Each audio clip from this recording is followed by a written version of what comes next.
Thank you, Mr. President. I'd like to ask the Minister for Infrastructure what recent increases there have been in car parking charges, and if he will make him a statement, please. On the Minister to reply. Thank you, Mr. President. The Department of Infrastructure is responsible for a number of car parks across the island, which include the pay and display at the Tongue and Parade Street East and West. Historically, the pay and display rates within the Department's main commercial car parks have not increased on an inflation basis. Tariffs are set at rounded figures, for example, the nearest 50p. This allows customers to use less coinage and means there are fewer problems with the ticket machine. As a result, charges are reviewed and any increases are applied periodically. The last increase for the Department's car parks were 5 years ago, in April 2014.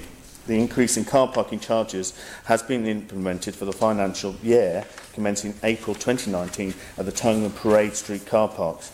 In order to enable administration of software upgrades, the increase has been activated from June this year. Following the review of charges, which is calculated in line with RPI changes, the Department put forward legislative changes in December 2018 to increase the charges at the Tongue and Parade Street car parks up from £3 for up to 4 hours and £5.50 for 24 hours. As the necessary procedure within the Road Traffic Regulation Act 1985, notices appeared in local newspapers in December 2018 informing people about the proposed changes and attracted no objections. The charges for Parade Street East and West and the Tongue car parks reflect the long-term nature of these car parks, which are intended for commuters rather than for shoppers and are still £1 cheaper than Douglas Corporation car parks for up to 4 hours for the full day. Supplementary, Mr. Crookall. Thank you, Mr. President, and I thank the Minister for his reply. Would he not agree with me that the advance warning that they gave in June of 3 days' notice of the increase was pretty dismal, really, and took a lot of people by surprise, and right in the middle of the TT period, of course, as well?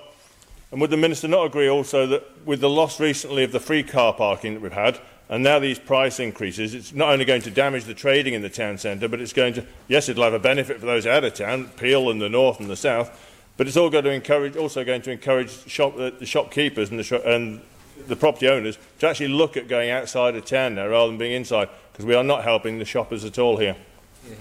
Minister. Thank you, Mr. President. In one essence, it was advertised in December, but I agree wherever we can improve communication, absolutely, we should do so. In terms of so far, the anecdotal evidence that I have that actually the trade in the shops has been reasonably good. Obviously, we are in a period of change with the promenade work, but I think what's also clear is the importance of two things. One is the fact that it's important to maintain your prices each year rather than big increases later on, but also the fact that it is still significantly cheaper than the Douglas Corporation car parks, and very much that is a benchmark as well. Final supplement. Finally, Mr. President, would the Minister not agree with me, and I'm sure there was an executive decision made some years ago, that just because a department forgot or didn't want to put the prices up at the time, that it is not acceptable nowadays to leave it 5 years and then go back and just say that we're looking at it, and it is, done on the percentage increase over the 5 years. That's what it would have been. To put them up by that price isn't acceptable. And I'm sure if the Minister would go back and look, there was a decision made some years ago that the departments wouldn't do that in the future. It is something that I believe, as well as the member, that we should try and maintain smaller increases each year and go with that rather than big increases. So I do agree with that, but unfortunately sometimes being put into an historical position which we have to correct. But I agree with the sentiment.